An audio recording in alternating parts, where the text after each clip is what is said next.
bienvenue dans Tu décodes, l'émission où l'on passe son temps à décoder. Nous décortiquons des sujets en y apportant un éclairage particulier pour vous en faciliter la compréhension. Aujourd'hui, décryptons ensemble les fonds souverains ou fonds d'État. Les fonds souverains donc sont les nouveaux maîtres de la planète financière.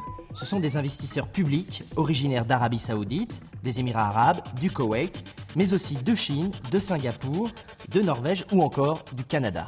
D'une richesse considérable, près de 3 500 milliards d'euros venus des profits pétroliers ou d'énormes excédents commerciaux, ils investissent massivement dans les entreprises occidentales fragilisées par la crise américaine du crédit, par exemple.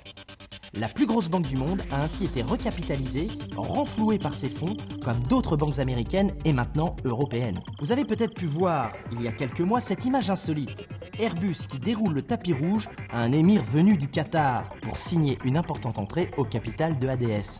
Comme moi l'autre jour quand je suis arrivé à ma banque pour déposer ma paye. Le tapis rouge. Bonjour monsieur le directeur, bonjour. Enfin c'était surtout pour combler mon découvert. En tout cas, c'est une situation de plus en plus fréquente et qui risque fort de se développer à l'avenir, vu la crise qui secoue les milieux financiers. Ces nouveaux sauveurs de la planète économique ont plus qu'un pouvoir financier. Ils pourraient en effet exercer une véritable influence politique en prenant petit à petit le contrôle de certains pôles technologiques et stratégiques. Les conséquences de cette nouvelle donne sont un peu inconnues, mais avons-nous vraiment le choix pour le moment ? Moi en tout cas, mon banquier il n'avait pas le choix. Il avait vraiment besoin de mon argent. Bon allez.